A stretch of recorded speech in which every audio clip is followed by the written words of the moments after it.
کہ رسول خدا صلی اللہ علیہ وآلہ وسلم نے ارشاد فرمایا،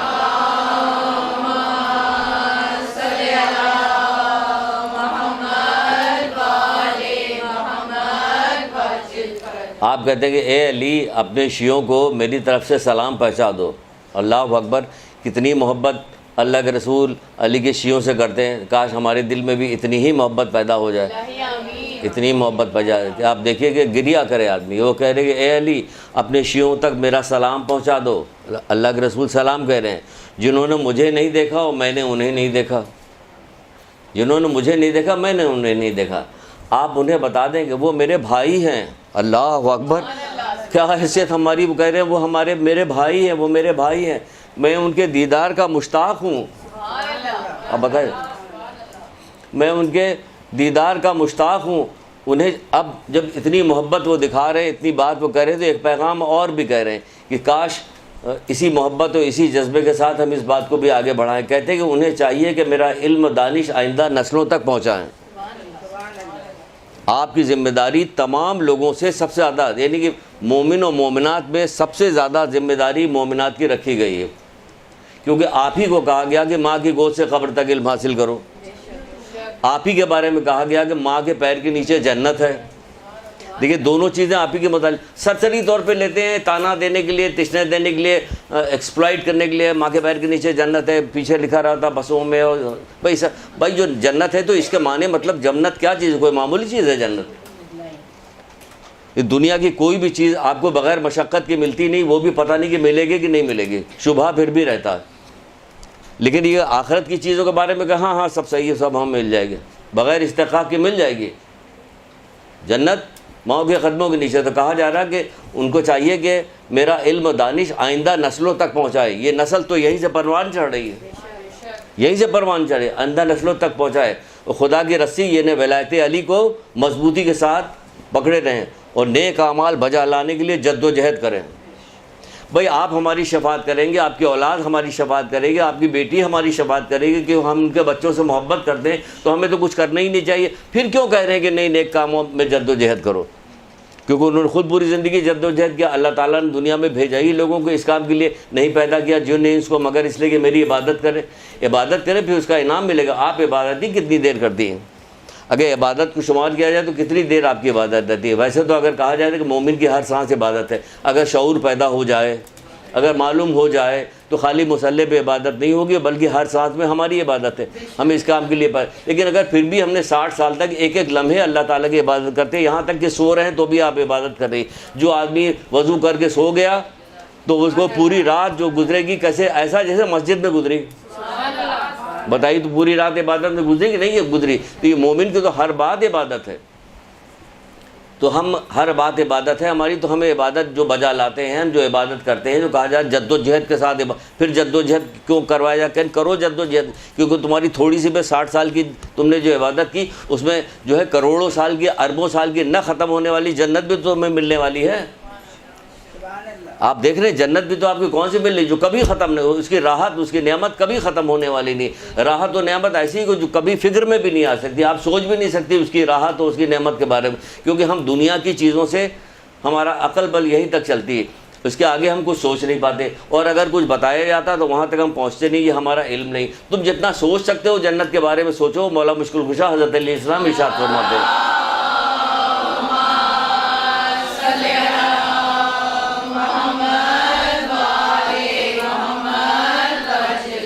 تم جتنا سوچ سکتے ہو جنت کے بارے میں سوچو، لیکن جب جنت دیکھو گے تو حیران ہو جاؤ گے۔ جتنا سوچ سکتے ہو، یہ نہیں کہ جتنا دیکھ سکتے ہو، جتنا سوچ سکتے ہو ایسی ہوگی ایسی ہوگی ایسی، سوچتے چلے جاؤ جہاں تک تمہاری عقل جاری، سوچ جاؤ۔ ایک سیکنڈ میں ہم پہنچ جاتے ہیں نا، میرا بھائی کہاں ہے؟ کینیڈا میں پہنچ گیا۔ ہاں کینیڈا میں مشرق کیا فوراً پہنچ بھی گیا، ہم خیالوں میں پہنچ بھی گئے۔ وہ اپنی بہن کے یہاں پہنچ گئی امریکہ میں، دیکھیے بیٹھی یہاں وہی پہنچ گئی وہاں، ایک سیکنڈ میں پہنچ گئی۔ لیکن کیا ہے، دماغ اتنا تیز چلتا ہے، اس دماغ کو کہا جا رہا ہے کہ سوچو جتنا سوچ سکتے ہو، لیکن جب جنت دیکھو گے تو حیران ہو جاؤ گے۔ یہ بتائیے ایک ایک چیز حیران کر دینے والی ہے جنت کی، تو اس کے بارے میں کہہ رہے ہیں کہ نیک کام میں، نیک عمل میں جد و جہد کرو۔ تم ہمیں کہہ رہے ہیں جد و جہد کرو، ہمیں اپنا بھائی کہہ رہے ہیں، ہمیں سلام پہنچا رہے ہیں، کہہ رہے ہیں کہ ہم ان کے دیدار کے مشتاق ہیں۔ ایک جگہ نہیں کہی کہ کسی ایک جگہ سے حدیث نکال کے لے کے آئے ہیں، کئی جگہ یہ والی حدیث موجود ہے ایک جگہ اپنے اصحاب کے درمیان میں بیٹھے ہوئے تھے اور اب کہا کہ میں اپنے بھائیوں سے کم ملاقات کروں گا. کیا اللہ کے رسول ائمہ تعین کیا ایسی ہی بات کرتے ہیں؟ بلا جی کے دکھاوے کے لیے نعوذ باللہ کچھ جملہ کہا بھی نہیں جا سکتے کہ اس لیے رسول اللہ کہہ رہے ہوں گے. ہم لوگ تو بات کر بھی سکتے ہیں، اس لیے یہ مبالغے سے بات کریں گے، کبھی ہمارے اندر ریاکاری پیدا ہو جائے گی، کبھی دکھاوا ہوگا کہ اتنے لوگوں کے درمیان لوگ کوئی ایسی بات کریں کہ لوگ سمجھیں کہ وہ ماشاء اللہ. لیکن وہ لوگ تو کبھی ایسی بات نہیں کریں، وہ کہہ رہے ہیں کہ میں اپنے بھائیوں سے کم ملاقات کروں گا. تو اصحاب کہنے لگے اللہ کے رسول ہم آپ کے بھائی نہیں. کہ نہیں تم میرے صحابی ہو، میرے بھائی نہیں. کہ تو پھر آپ کے بھائی کون ہیں؟ کہ جو میرے بعد آئیں گے مجھے بغیر دیکھے مجھ پر ایمان لائیں گے.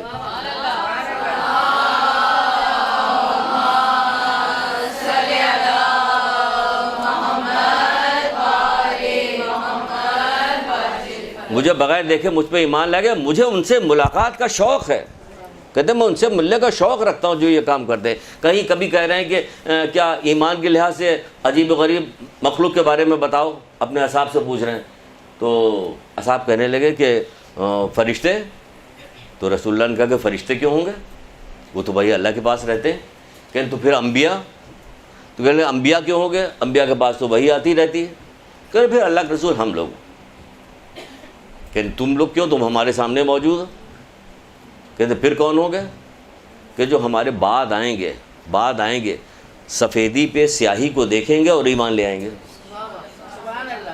سفیدی پہ سیاہی یعنی لکھی ہوئی چیز دیکھیں گے اس میں ایمان لے کے آئیں گے. وہ ہیں یہ تو ہم آپ کو لکھی ہوئی چیز بتا رہے ہیں، لکھی ہوئی چیز سنا رہے ہیں. ایمان لے آئیں گے. ایمان لے آنے سے مطلب یہ ہے کہ پھر اس پہ عمل کریں گے. جب آپ کو قاعدے کی چیز کتاب کا حوالہ دے کے بتائی جائے، کتاب کا حوالہ، اب قرآن سے اوپر بھی کسی چیز کا حوالہ دیا جائے گا. قرآن سے اوپر کی تو کوئی کتاب ہی نہیں. پھر اس کے بعد کیا کہ اس کے بعد محمد علیہ محمد کا کلام ہے. وہ کہتے ہیں کہ میرے کلام کو قرآن پہ رکھ کے دیکھو، اس سے مطابقت کرتا تو میرا، ورنہ میرا نہیں ہے. تو سارے رکھ لیجئے، جو حدیث سنائی جا رہی ہے آپ اس کو رکھ لیجئے، قرآن میں مطابقت کرتی کہ نہیں کرتی. بہرحال تو وہ کہا جا رہا کہ نیک اعمال میں جد و جہد کا مجھے ان سے ملاقات کا شوق ہے. یہ بات کہنے کے بعد پھر پانچویں امام محمد باقر علیہ السلام.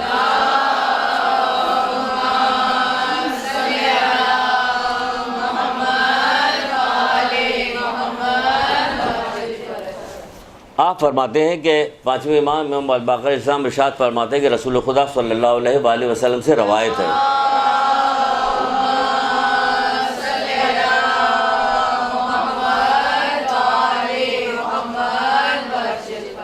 سنیے گا، مزے لیجیے گا، خوش ہوئیے گا، درود پڑھیے گا، کیونکہ جتنے شوق سے سنیے گا سنانے والے کو بھی اتنا ہی مزہ آتا ہے کہ ہاں بھائی سن رہے ہیں. خوشی بھی ہوتی کہ چلیے مومنین مومنات جو ہیں وہ کسی بات کو اچھی طرح سن رہے ہیں. قیامت کے دن ایک گروہ آئے گا جس پر نور کا لباس ہوگا. ایک گروہ آئے گا جس پر نور کا لباس ہوگا، ان کے چہرے نورانی ہوں گے. اب دیکھیے کہ وہ کون ہوں گے جن کے چہرے نورانی ہوں گے، نور کا لباس ہوگا. قیامت کے دن کون آئیں گے؟ کیا اب آخری زمانے میں مومنین کے علاوہ بھی کوئی رہ گیا جو امام زمانہ کا انتظار کر رہے ہیں؟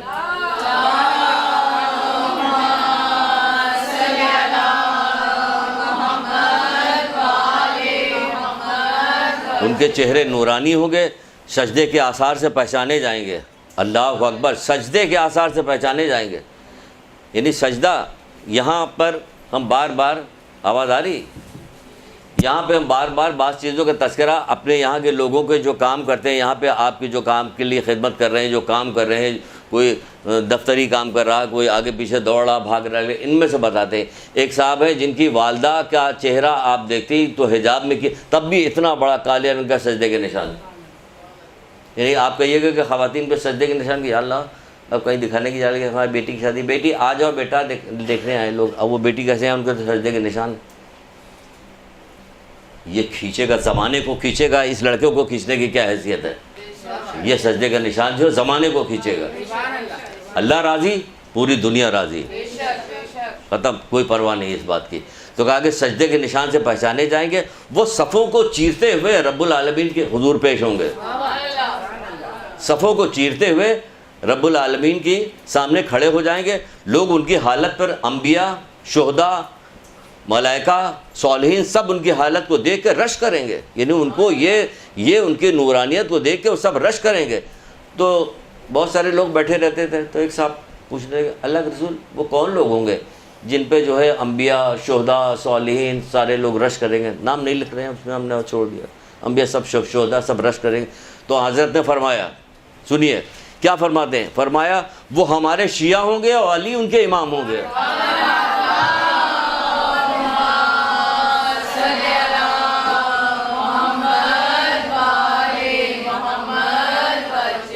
وہ ہمارے شیعہ ہوں گے۔ نعرہ حیدری، وجود امام علی علیہ السلام، بلند تر صلوات۔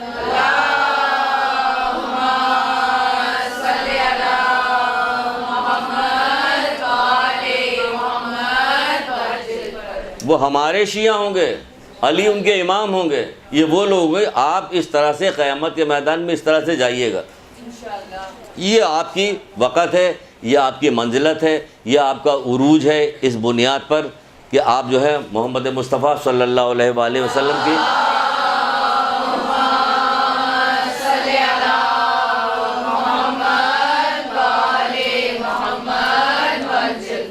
ان کی امت سے ہیں۔ تو جب رسول اللہ نے اس طرح سے حضرت علیہ السلام کو مخاطب ہو کے کہا ہے کہ اپنے شیعوں تک پیغام پہنچا دو، دوستوں سے کہہ دو، پھر وہ کیا کام کریں گے، جد و جہد کریں، جد و جہد کے ساتھ کام کریں، تو یہ پیغام آپ کی بھی ذمہ داری ہوئی کہ آنے والے نسلوں تک پہنچائے۔ اور ائمہ مولا علی سے تو گفتگو کر کے کہہ رہے ہیں، تو کیا مولا علی نے پہنچایا نہیں ہوگا؟ پہنچایا ہوگا، پہنچایا ہے۔ کہا جاتا ہے، علماء کہتے ہیں، آپ کو ایک بات بتائیں، علماء کہتے ہیں کہ پورا نہج البلاغہ میں اگر ایک صرف خطبہ نکالا جائے تو یہ پورے نہج البلاغہ کا نچوڑ ہے، صرف ایک خطبہ، جو ہم آپ کی چند لائنیں ابھی آپ کو بتائیں گے، ایک خطبہ۔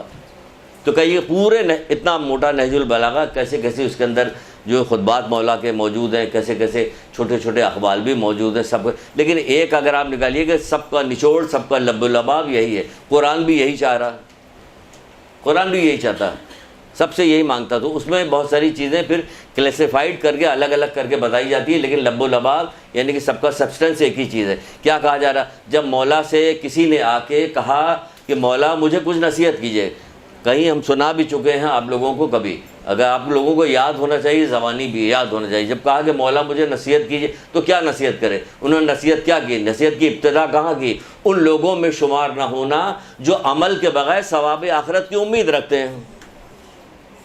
ابھی وہاں کیا کہا جا رہا ہے، وہ میرے شیعہ ہیں، مجھے ان کے ملنے کا مشتاق ہے، میں ان کا شوق ہوں، وہ میرے بھائی ہیں، سب کچھ کرنے کے بعد بھی کیا کہا جا رہا ہے؟ یہی کہا جا رہا ہے، سب کچھ کہہ رہے ہیں کہ عمل جد و جہد کے ساتھ عمل کریں۔ ان سے کہہ دو بھی سب کچھ کہنے کے بعد یہ سب کچھ میرے ہو گئے تو پھر کیا پوچھنا؟ انہیں کسی بات کی ڈرنے کی ضرورت نہیں، نہ وہ دنیا میں ڈرے، نہ وہ برزخ میں ڈرے، نہ آخرت میں ڈرے، میں موجود ہوں۔ نہیں کہا، یہ کہا کہ جد و جہد کے ساتھ عمل کرو، کیونکہ اللہ تعالیٰ یہی وہ خود کر رہے ہیں جد و جہد کے ساتھ عمل، ان کے پیر سوجے جا رہے ہیں، وہ اللہ تعالیٰ کہہ رہا ہے کہ اے محمد بس کرو، وہ کہہ رہے ہیں کہ ہم نے حق ہی نہیں ادا کیا۔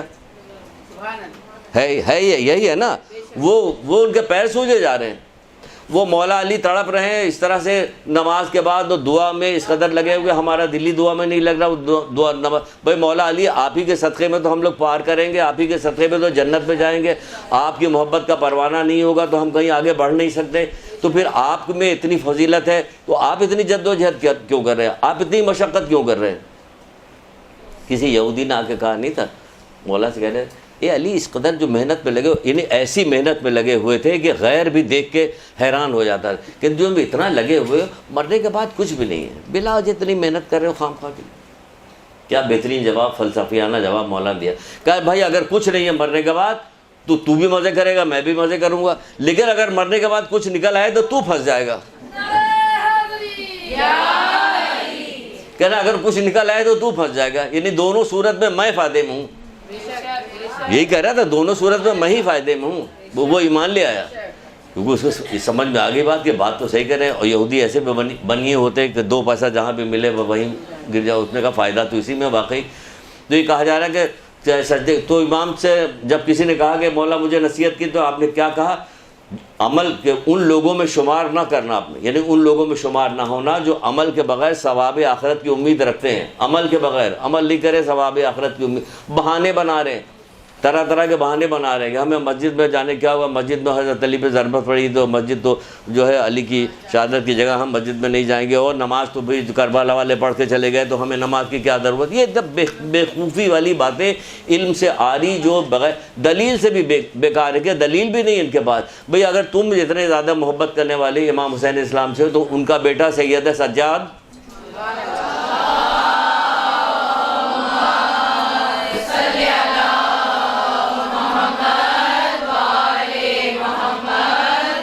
وہ اتنی نمازیں کیوں پڑھ رہا ہے, وہ اتنے سجدے کیوں کر رہا ہے, اتنی دعائیں کیوں مانگ رہا ہے, صحیفہ کاملہ. اللہ پروردگار آپ لوگوں کو توفیق دے محمد آل محمد کے صدقے میں کہ صحیفہ کاملہ پڑھیں. کسی وقت کسی مصیبت کا پڑھو, اپنا چھوٹا پن مت دیکھو نہ اپنا بڑا پن دیکھو کہ میں چھوٹی ہوں ابھی, میں کیسے. ابھی سے پڑھو, ابھی سے پڑھو. یہ جو رواج ہمارے یہاں ڈالا گیا ہے کہ ابھی اس کی عمر ہی کیا ہے, ابھی اس کی بھی غلط ہے. یہ آپ کو بیوقوف بنایا گیا ہے, شیطان نے بیوقوف بنائے, شیطان نما لوگوں نے بیوقوف بنائے کہ جس وقت آپ کو ایک کے 1 لاکھ ملنے والے ہیں اس وقت آپ کو بہکا دیا, کھیل کود میں لگا دیا. جس وقت آپ کو 1 کے 10 ملنے والے ہیں اس وقت لگے ہوئی ہیں آپ. اب کیا لگے گا, اب تو آپ کے عضلات جوارے بھی کمزور ہو گئے, آپ کے بڑھاپا آ گیا ہے, دل کے اندر افسردگی پیدا ہوئی, پوری ساری بات بھی نہیں رہے گی. ویسا جوش جذبہ, جب جوش اور جذبہ تھا تو اس میں فضولیات میں خرچ کر دیا. اس جوش اور جذبہ اللہ تعالیٰ کی طرف سے دی ہوئی ایک کرنسی ہے آپ کے پاس.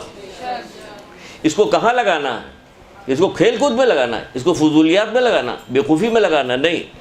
چھوٹے چھوٹے بچے ائمہ تعدین کی جو آپ سوانح حیات پڑھی تو بچپن میں بھی جب کوئی گزر کے جاتا تھا کہ دیکھا ایک چھوٹا سا بچہ کھڑا ہوا, سارے بچے کھیلنے میں کھڑا ہوا, کہ بیٹے آپ کے پاس کھیلنے کی چیز نہیں, آپ کھیل کے نہیں, ہم کھیلنے کے لیے نہیں پیدا کیے گئے. وہ کہہ رہے اور ہم کاہے لیے پیدا کیے گئے, ہم بڑھاپے تک کھیلتے ہی رہتے ہیں. اگر کچھ کھیلنے کو نہیں ملتا تو لڑائی جھگڑے سے کھیلتے رہتے ہیں. تو چلو یہی کافی ہے, اسی سے کر لیتے ہیں. بہرحال تو کہا جائے گا عمل کے بغیر ثواب کے آخرت کی امید رکھتے ہیں. امید کو طول دے کے توبہ کو تاخیر میں ڈالتے ہیں. امید کو طول دے کے توبہ کو تاخیر میں ڈالتے ہیں. کر لیں گے, ہو جائے گا, ابھی وقت نہیں ہے, کر لیں گے, یہ طول دے رہے ہیں. توبہ کو تاخیر میں, توبہ کرو ابھی سے لگ جاؤ, آج سے لگ جاؤ, جب بھی سنو تب اس وقت سے لگ جاؤ. پھر کہتے ہیں کہ صالحین سے تو محبت کرتے ہیں مگر ان کے عمل کے مطابق عمل نہیں کرتے. جب یہ والی بات کہی جاتی تو کہا جاتا ہے کہاں وہ کہاں ہم. تو وہ آپ سے کب کہہ رہے ہیں کہ میری جیسے وہ کہ جو عمل انہوں نے بتایا وہ والے عمل تو کرو. جو عمل آپ کے لیے آپ کی حیثیت کے مطابق جو آپ کو عمل بتائے گا وہ عمل کیجئے. آپ سے کون کہہ رہا کہ آپ وہ والے عمل کیجئے مولا کیا کرتے. آپ تو وہ برابری کر بھی نہیں سکتے. ان کے مقابلے میں تو جو آئے گا وہ ہلاک ہوگا. یہ سمجھ لیے. تو کہہ رہے کہ صالحین سے محبت تو کرتے ہیں, بہت دعویٰ ہمارے محبت کا, لیکن مولا شکوہ کر رہے, اس کے اندر شکوہ پوشیدہ. صالحین سے محبت کرتے مگر ان کے عمل کے مطابق عمل نہیں کیا. کب انہوں نے کسی کا حق مارا, کب انہوں نے کسی کے پہ ظلم کیا. وہ تو کسی پہ ظلم کر ہی نہیں. حد تو یہ ہے کہ ابھی آگے چل کے ایک روایت آئے گی, اس میں آپ کو سنائیں گے. وہ کہتے ہیں زمین آسمان میں جتنی چیزیں سب مجھے دے دی جائیں, یعنی حضرت علی کرے سب مجھے دے دی جائے, اور کہا جائے کہ چیونٹی کے منہ سے جو کا چھلکا نکالو تو میں نہیں کروں گا. یہ آپ دیکھیے گا ایسے عمل کرنے والے. ہم جو ہے کون سا کام نہیں کرتے مومنین کے ساتھ ظلم زیادتی کا. سب سے یہی کہا گیا تھا کہ آپ بار بار جو کہہ رہے ہیں کہ ظلم کے اوپر جو ہے کلاس لیجیے, آج اسی پہ کلاس ہے, بتا اب رہے ہیں. شروع میں نہیں بتایا کہ کہیں 2-4 اٹھ کے نکل نہ جائے. ہم نے کہا بیچ میں گھیر لو, جب سب بند ہو جائے تب پھر سنانا شروع کرو, ہے نا. دیکھیں وہ کہہ رہے کہ صالحین سے محبت تو کرتے ہیں لیکن ان کے عمل کے مطابق عمل نہیں کرتے. کیسے درگزری کرنے والے تھے, کیسے معاف کرنے والے تھے, کیسے رحم کرنے والے تھے یا نہیں تھے. تو لیکن بتائیے جو ان کے صالحین سے ہم ان سے محبت کر رہے ہیں لیکن ان کے عمل کے مطابق عمل نہیں کرتے. نہ ہم معاف کرنے والے ہیں, نہ رحم کرنے والے ہیں, نہ چھوڑنے والے ہیں, نہ فساد سے دور رہنے والے ہیں, نہ درگزر کرنے والے ہیں. چوتھے امام منہ پہ کپڑا ڈال کے رات کو نکلتے تھے اور لے جا کے لوگوں کو روٹیاں اور کھانا تقسیم کر کے آتے تھے. ان کا ایک رشتہ دار تھا, انہیں کے منہ پہ بیٹھ کے کہتا تھا کہ آپ سے اچھے تو فلاں صاحب ہیں, پتہ نہیں کون صاحب ہے, جو اپنے کو ظاہر بھی نہیں کرتے اور ہمیں جو ہے کھانے پینے کی چیز تقسیم کر کے. جب چوتھے امام کا انتقال ہو گیا تب اسے خبر ہوئی ہے وہی تھے, وہ وہی میرے رشتہ دار تھے. میں تو 2 روپیہ بھی کسی کو دے دوں اور اس کے کسی بھول گیا بیچارے نے سلام نہیں کیا تو کتنا غصہ کرے, کس قدر جو ہے احسان فراموش ہے. احسان فراموشی 2 روپے میں جتانے لگتے ہیں. ذرا سا کام کر دے تو ہم احسان جاتا ہے. شکریہ ادا کرنا چاہیے پروردگار کا. اگر ہم کسی کے ساتھ نیکی کر دیں تو ہم نیکی اس سے نہیں, شکریہ اللہ کا شکریہ ادا کرنا چاہیے, کیونکہ مولا مشکل کشا ایک مقام پہ فرماتے ہیں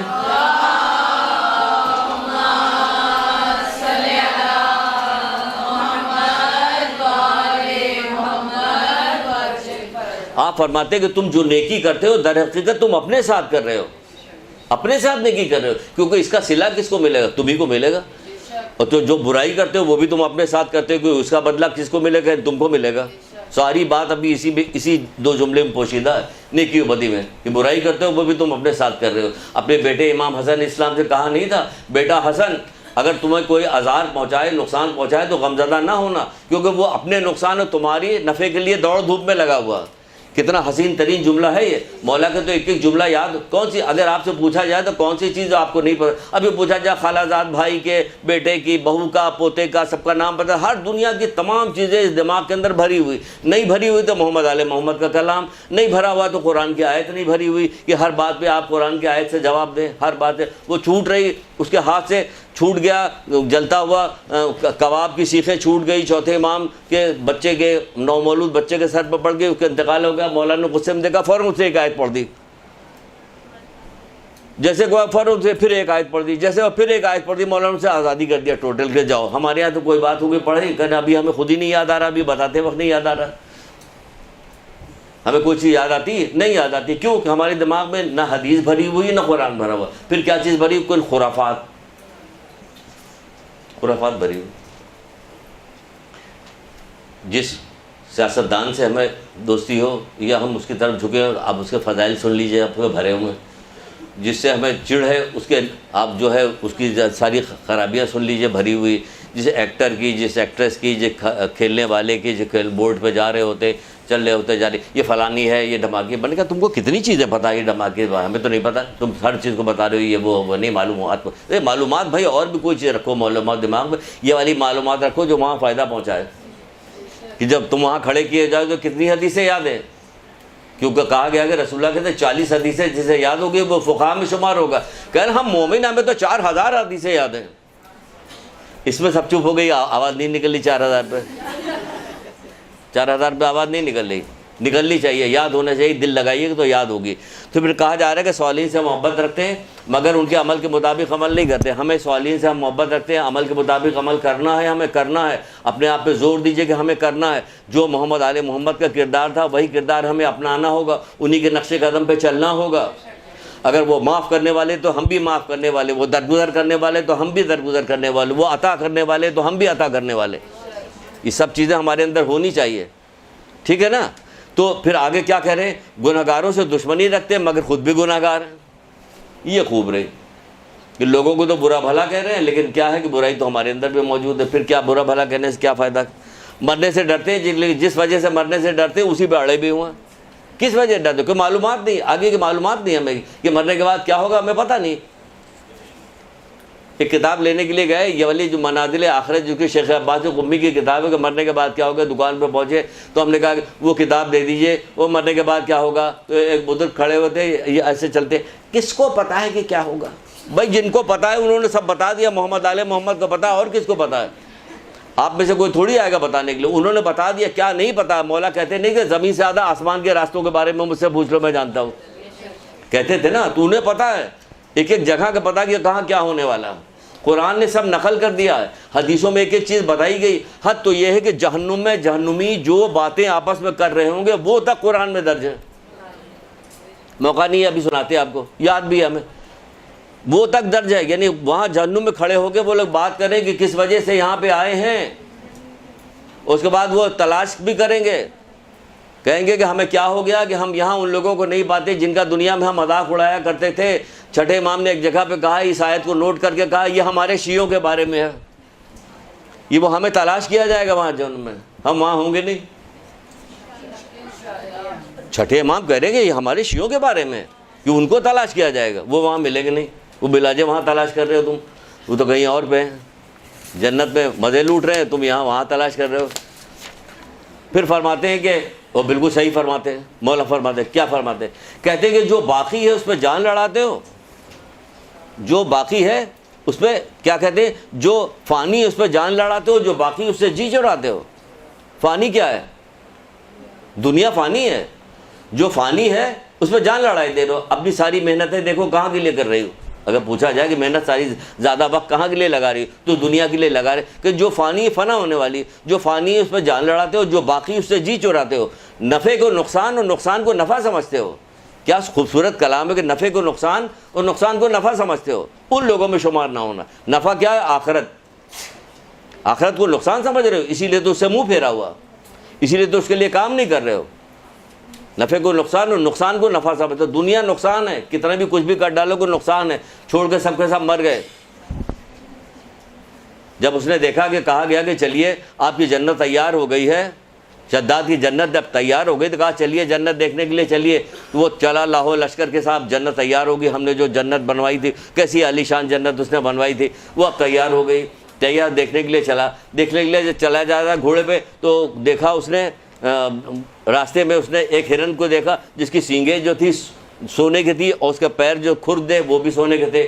بڑا کہا کہ یہ تو ہماری جنت میں بڑی خوبصورت چیز ہوگی. اس کے پیچھے گھوڑا دوڑا لیا، بھول گیا راستہ. اتنے میں دیکھا ایک گھوڑ سوار جو ہے دوسرا بڑا عجیب سے شکل کا، خوفناک شکل کا آ رہا. وہ قریب آ کے کہ تم کون، میرا راستہ کیوں روک رہے ہو؟ کہ میں ملک الموت ہوں.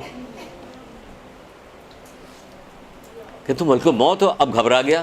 کہہ رہے اتنی تو مہلت دو کہ کہنے مہلت نہیں ملے گی تمہیں ذرا بھی. اسی وقت جان نکالی. کہاں گئی سجی ساجائے؟ جو فانی ہے اس پہ جان لڑا رہے ہو. یہ سب واقعات کس لیے بیان کیے گئے؟ یہ قرآنی واقعات ہیں سارے. جو فانی ہے اس پہ جان لڑا رہے ہو.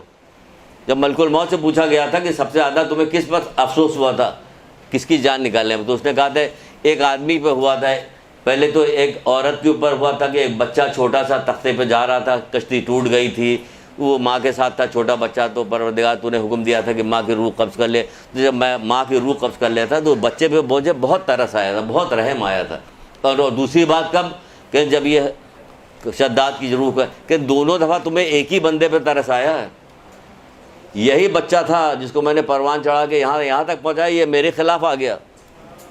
تو یہ ہمارا کام بھی ایسا نہ ہو کہ اللہ تعالیٰ ہمیں نعمتیں دیتا، اللہ تعالیٰ نے ہمیں زندگی دی ہے. اب دیکھ رہے ہیں کہ روزانہ کیسے مرتے جیتے ہیں لوگ. اللہ تعالیٰ ہر سانس جو پروردگار کی دی ہوئی نعمت ہے اس کو اللہ تعالیٰ کی نافرمانی میں نہ خرچ کیا جائے.